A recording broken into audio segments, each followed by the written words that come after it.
Hi there, this is Izzy, and this week I'm doing a care collab on Neofinetia falcata and its named varieties.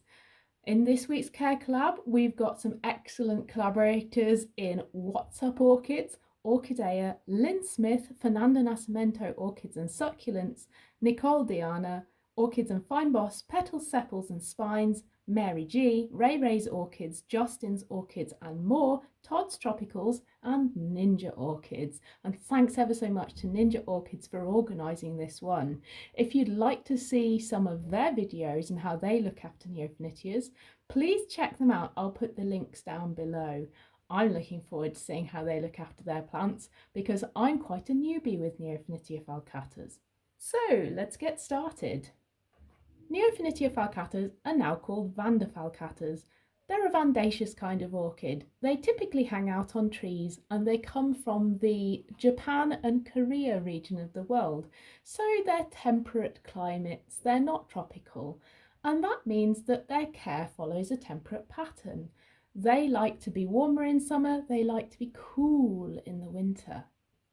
That's not the case for some of its hybrids. Neofinitia falcata is excellent at hybridizing.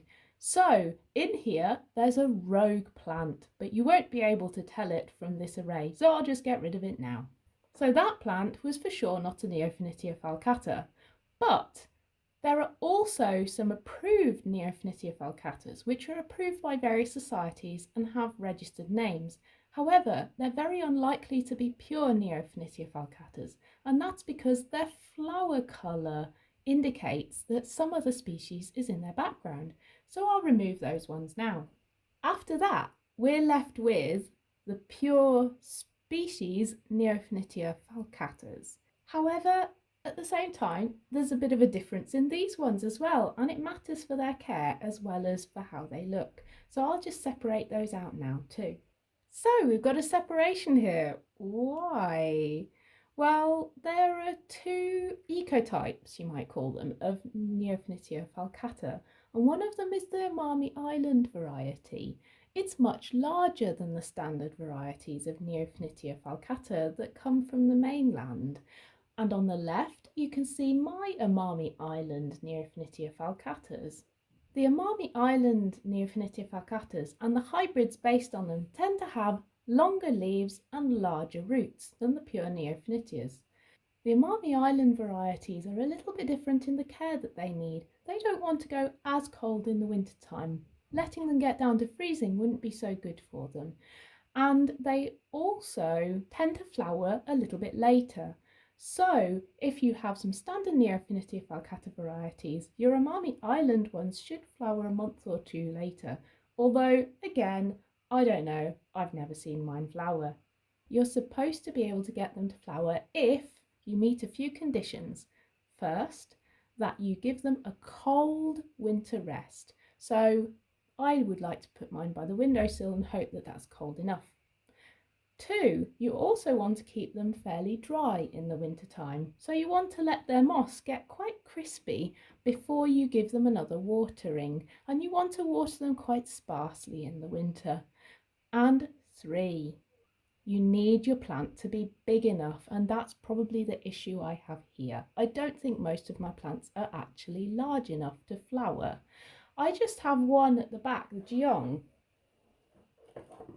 which has what I hope are buds. I can't take any credit for them though. Hiding down here, however, they've not actually emerged yet. So this is my only plant that might flower this year, and as you can see, it's got a lot of leaves compared to some of these others. So we can clearly see that some of the more mature plants are what you need to get flowers. I've got my Neofinitia falcatas potted up in sphagnum moss mounds.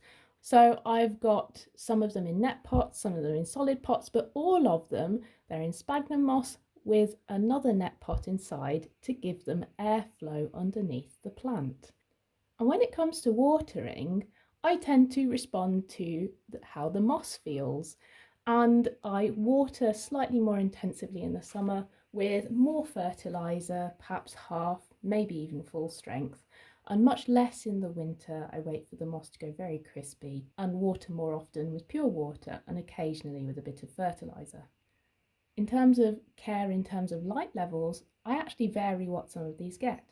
I put most of them on a north-facing windowsill, so ones like the Benihatari particularly need that to bring out the lighter variegation. But some of them I keep on south-facing or close to south-facing windowsills in my home, because I think that the variegation or the particular variety they are requires more light.